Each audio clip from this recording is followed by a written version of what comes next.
Good morning, YouTube. Today, we've got Josh with us, and he's going to tell us his opinion on what are the top 5 worst mechanics. This isn't an opinion, this is known fact. It's going to be bad. So are you recording all of the nefarious activities? If you're new to the channel, my name is Dan, that is Josh. We're in my garage, and this channel is all about the supercar ownership experience, and we're doing something we've done before, which is we've invited Josh from Exotic Power Performance here. If you want to use his services, go check out exotic-power.com. He can get you set up. And he's got some strong opinions about certain things, so I'm just going to shut up and let him talk. All right, YouTube. Apparently my last 2 opinion pieces didn't offend enough people. And if you forget which opinion pieces those were, it would be the top 5 worst customers. And then apparently also my opinion piece on this abomination here. Only a couple of you were properly offended by these 2 videos, so we're going to ratchet it up a notch here and come to the other side. Because there's always a problem in life about perspective, right? So as a career technician, shop owner, employee, I obviously have a very specific perspective. So we're going to turn the tables a little bit and come from the other side and talk about, as Dan mentioned, the top 5 worst types of mechanics. I feel this deserves equal attention to the top 5 worst customers because, first of all, you both deserve each other.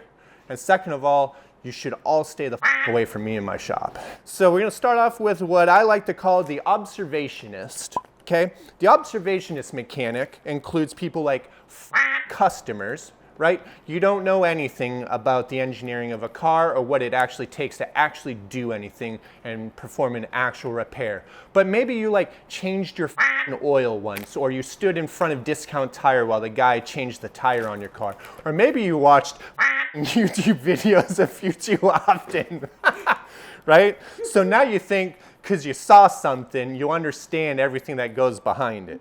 You guys. My next favorite would be forum guys, which again are pretty much the same thing, where you read a bunch of shit, you saw some videos, maybe you did like a taillight bulb on your own car once, and now you think you're a master mechanic. Now, with that being said, there are a couple of exceptions, right? I've come across guys who are engineers by trade, right? And so this is a real crux because they are actually very intelligent and knowledgeable people, and they understand important things like science and math. They also have all the time in the world to with their car as they feel like, with no deadline, with no, if you don't get it done fast enough, you made no money, none of that shit. So you can spend 6 months doing a cam belt service in your own garage. You think that makes you qualified to have an opinion. Well, if I could charge you $200 an hour, 8 hours a day for 6 months, guess what? I could do an even better job than you did. But you're doing it for free, so you don't care that it takes 6 months. However, I'm supposed to get it done in a week and not it up. So still you guys. We also include managers of all sort, because we all know that managers, even if they did at one point have technical insight, the fact of the matter is they were still shit at it, but they are good at babysitting and taking orders without getting upset about it, right? Because a manager means you have absolutely no real skin in the game in either way, right? You don't actually have to do the job, and you're not actually fully responsible for the outcome and the repercussions. So you're just in the middle where you have to do what you're being told to do, and then you have to pass that on and make sure somebody's doing what you told them to do because that's what you were told to do. So again, completely useless, just fat on the bone that's not really necessary, and you usually don't actually know anything. You're just parroting some bullshit you were told without any actual consideration for, I don't know, math. I love to use math, right? Because cars are the result of engineering, right?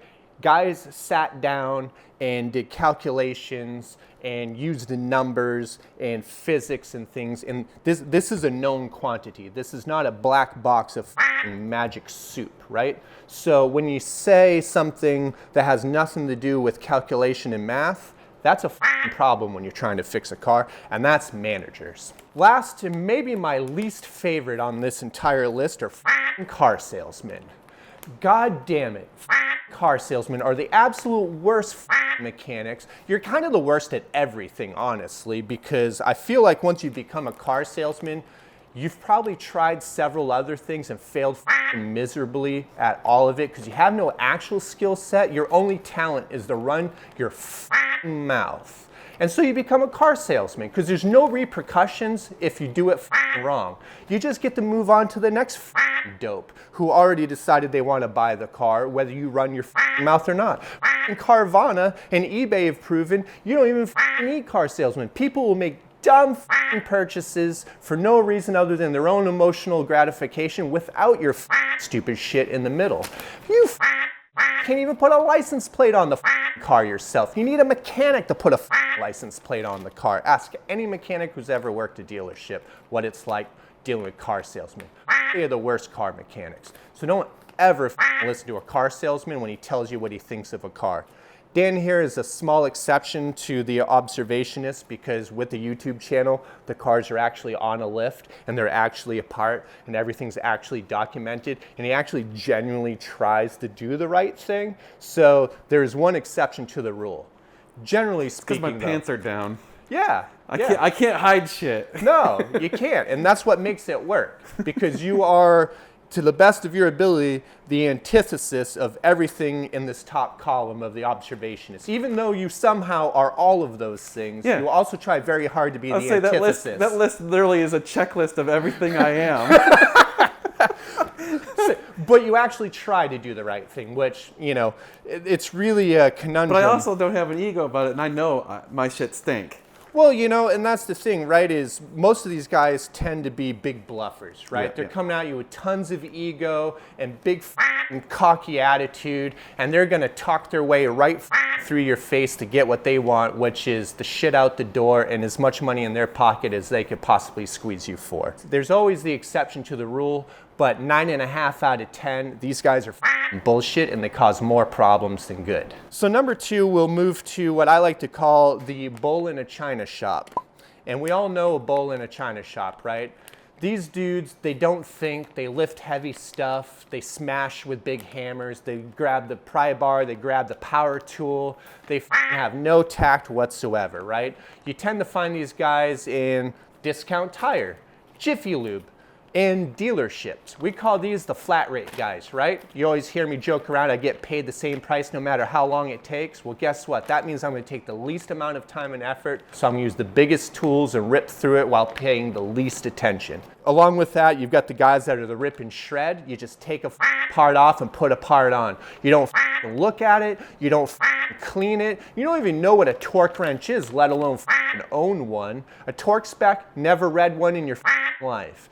Right is tight and left is loose, and that's the end of it. We got the illiterate guys, which are still a part of that whole thing, right? How many mechanics have you tried to read their handwriting? Dude, there are so many illiterate people working on cars, which is amazing because to be good at this, you have a whole book with instructions and specifications and shit, but half these guys are illiterate. So guess what? They are a bull in a china shop because they can't read, so they're not gonna read. They're just gonna beat on it with a hammer until it comes off. I had a friend, right, and his joke was, if you think the part's bad, chuck it on the floor and then put it back on the car. And if it still doesn't work, then obviously the part's bad and just start with buying a new one of those. And that's a bull in a china shop. All of these guys qualify as what I consider, when they got out of high school, they had a choice, which was join the infantry in the U.S. Army or be a car mechanic. And sadly for a bunch of us, some of these guys chose to be car mechanics, and you should have been carrying around weapons while being on the front lines in some sort of civil conflict somewhere, but here we are because there is no barrier to entry in this industry. Any asshole can show up and get paid to pretend they know how to work on cars. Number 3, let's see here. We got, I like to call the scan tool cowboy. You. So the problem with you guys is you are literate, but you're also not willing to work as hard as the bull in a china shop. You are the other kind of lazy where you literally don't want to do anything. You want a magic solution, right? So you get a fault code and it has the phrase oxygen sensor in it. So you immediately just order an oxygen sensor and put it in the car. You don't even know what the rest of the description is. You don't know how an oxygen sensor works. You don't know how a car works. But you put a new oxygen sensor in it, and guess what? You've done all 4 of them, and the car still has a fault code and a check engine light, and you still don't understand why. Pretty much the same thing as the parts changers, right? So you get a fault code, and you change the oxygen sensor, and that doesn't fix it. So now you're going to change every other part attached to the engine, assuming eventually one of them is just going to magically make the light go away. That is some of the dumbest shit I've ever seen in my life. Yeah, it takes a little bit more intelligence to actually go through a diagnostic procedure and understand how things work and figure it out. But it doesn't take much more time than changing every part in the car and then still not fixing it and still not making any money. A good example of that would also be the guy who thinks everything is an easy fix. Oh no, it's fine. We'll just plug the scan tool in and we'll replace whatever part it says. That's it. No big deal. Not a problem, right? It's not how it works, my dude. And a lot of it is just a lack of understanding and perspective, right? You don't know what a good working car is. You just know whether the light's on or not. So some of you assholes will change a part, clear the check engine light, and then kick the car out the shop. You don't even do a drive cycle to get all the readiness monitors to set in an OBD2 car and make sure that everything actually works, let alone read the parameters or put an oscilloscope on it and actually like pull real data and verify that everything works. Oh man, you guys are a mess. We got the know-it-all, which to me also classifies people who suffer from the Dunning-Kruger effect. And there's probably about 3 of you watching this video that already understand what any of that means. The rest of you, I encourage you to look it up because you probably suffer from the Dunning-Kruger effect in your life, and that's something you can fix and should for the betterment of everybody around you. If you don't already know what the Dunning-Kruger effect is, it definitely affects you. Right? For me, the know-it-alls and the Dunning-Kruger folks, your first problem is you learned one thing and you understand that one thing fairly well and you're good at it, and now you think that one thing applies to everything in the world, right? So let's say you one time figured out how to make a Holley carburetor run okay on an old Chevy 283. Now you think every carburetor in the world works the exact same way. That's not how it works. You know, all of this shit with cars, it's all about 80% the same, but it's that last 20% that makes the difference on whether it just starts and goes down the road or actually works the way it's supposed to. What you think you know is completely false because you're going off from what we call qualitative evidence as opposed to quantitative evidence, which means because you did a thing and you got a more positive result than you started with, you think that's the right way to do things. But you don't understand how any of it works, so you don't understand that you went just from garbage to something mediocre and that there's still all this other room to improve upon. But why bother learning that when you can just say f it and be mediocre in everything you do all the time? God damn it, you guys are irritating. Just learn. Just learn a little bit. It's not that difficult to learn. Oh, yeah, so that brings the other one, right? The guys that are too dumb and arrogant to shut the up, listen, and learn. You learned one thing, maybe you never learned anything. But again, just like the bowl in a china shop, for you, it's easier to not learn anything and not listen and just bulldoze your way through the world. And somehow you get paid to do it. And there's always a fresh victims. And the dealerships, we all know those guys because those guys get a job and you're like, man, that guy's gonna that up and it's gonna be a comeback. And it's always a comeback, and then it goes to some other technician because you got it, quote, done and out the door and paid, but it's still a problem. So now an actual technician needs to actually figure it out and fix it for free pretty much this time because it should have been fixed the first time. You guys are cockroaches in this industry. And this comes from a guy who's learned everything the hard way, right? People ask how I got into this. I didn't go to school for this. I did not get a degree in mechanical engineering. I did not go to a motorsports school. I didn't even get dealer factory training until about almost 15 years into my career. I learned all this shit by showing up at work every day, working with guys that were smarter than me, that were actually good at this job and took it seriously and pounded it into my head to also take it seriously and do a good job. So all day, every day, I beat my head against the wall trying to learn and better understand what I do so I can do it better the next time I work on it. And this is probably why I hate everybody on this list so much, because you don't deserve to make money doing this if you don't give a shit. And then we wrap this all up with the cars are all the same people. In core principle, sure, right? Cars are all the same, right? But they're not. They're not actually the same. The devil's in the details, and if you have no perspective and no reference, and you use things like it feels fine to me and it seems fine to me, you don't know anything. There's 6 different types of fuel injection, right? There's a couple of different ways to run an ignition system. There's so many variables, right? There's 1,000 different AC compressors, 1,000,000 different types of tires, 1,000,000 kinds of different spark plugs. It's not all the same. So maybe the first 75% is the same enough. So, it's the old, was it suck, squeeze, bang, blow, right? If it's got fuel and it's got ignition and it's got airflow, then it should run. And if the wheels around and they roll, right, it'll go down the road. That's about as far as it's all the same gets to you. It's the difference between this thing and, I don't know, a championship winning race car. Do you think any mechanic on any professional race team says things like, oh, that should be good enough, or oh, that seems good enough, or it's fine, they're all the same? You guys. It's not all the same, and the devil is in the details. And the difference between being a professional mechanic and just being a that steals people's money for a living is caring about the details. Nothing pisses me off more than the, old Italian cars are junk. They're not worth what people pay for them. They don't even drive good. They cost too much money to maintain.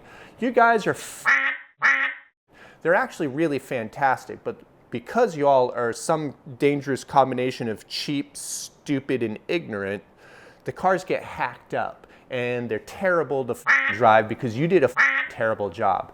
When you spend just a little bit of time sorting them out, they're actually fairly reliable and they're actually pretty exciting cars to drive. One of my favorite things is there was a video where Sabine Schmidt, may she rest in peace.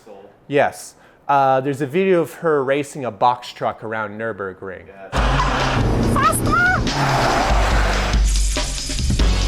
To me, that is like a really good, relatable snapshot of it's good enough versus it's not good enough. Not anybody can drive a professional race car fast around a racetrack, and this lady takes a box truck and sets an impeccable lap time with it because she is a professional and she leaves nothing to chance, and she knows all there is to know about the craft of, vehicle dynamics on a racetrack, right? I mean, that is a really good example of the difference between somebody who does something properly and somebody who, is a waste of time, right? In the mechanic industry, there's definitely a hierarchy, right? And so in the hierarchy, you could say engineers, technicians, and then mechanics, right? And then even more broad than that, we would say guys that take care of aircraft would be at the absolute top tier, right? You can't make a mistake on aircraft. You have to be thorough. Space shuttles, there you go. Yeah, I mean, that's still aircraft. Well, it's yeah. aerospace. Aerospace, yeah, right? Right? There's zero chance for mistakes there. Not that nothing ever happens, but come on. So yeah, you got your aerospace, and then you've got your aircraft mechanics. Same thing. Nobody gets on an airplane and says, I hope the last guy who looked at this airplane said, that'll be good enough. You would think that there's a certain minimum of professionalism, required there. Below that, to me, I just kind of lump them all together, commercial mechanics. So that would cover ships, trains, and heavy trucks, right? Because still within reason, if there's a catastrophic issue there's major consequences, right? Lives. Very expensive, potentially lives at risk, right? All of it, So you can't do that shit. Somewhere around there is also professional motorsports, right? Technically speaking, nobody's life depends on it, but it kind of does, because when you're pushing a machine to its upper limits, a careless mistake could cost somebody's life. And it's not just about the money and damaging the cars and, all of the time and energy wasted to have set up the car and show up there, but you could kill somebody, whether, it's a track worker, the driver themselves, spectators. If a car comes apart at high speed, and high loads, high impact into a barrier, bad stuff happens, right? And so under that, we get all of the rest of you who try the shit like, I saved a few bucks and I beat the clock. The clock says this should take 2 hours and we got it done in 45 minutes. And we saved the customer 20 bucks in the process. You guys are cockroaches. And you can only get away with that because you're dealing with cars where, relatively speaking, they're far more safe than they are dangerous. And the speeds are low, the physics are low. There's about the least amount of risks there can be in a moving machine carrying people around in a car, so you can get away with this dumb shit. Especially when you're working on Buicks and Camrys and minivans. People I mentored under, they worked on Buicks and minivans and Dodge trucks, and they still take the work very seriously because these people still count on this shit. They get them to school, get them to work, get them to the grocery store, get them to Thanksgiving, wherever they're going, safely and reliably. Yeah, sure, there's some value to saving some money here and there in some situations, but it should only be when it's also a superior result. Spending money just to spend money is almost as stupid as all the rest of everything I just listed on the list, but saving money by doing an inferior job and thinking that somehow makes you superior to anybody, anywhere in the world for any reason whatsoever, has got to be the most ignorant and short-sighted way of living your life that I've ever seen, and I absolutely, truly hate all of you for it. Go yourselves. Josh just asked, how many feelings do you think will get hurt? I'm going to go with all of them. At least a very substantial number of them. Anyway, send your complaints to exotic-power.com. Not me. Thank you once again, Josh. Dude, I'm sitting here cracking up behind the camera. I'm dying. Like, share, and subscribe if you haven't already unsubscribed. And we'll be seeing you again doing more car stuff, so it'll be sweet.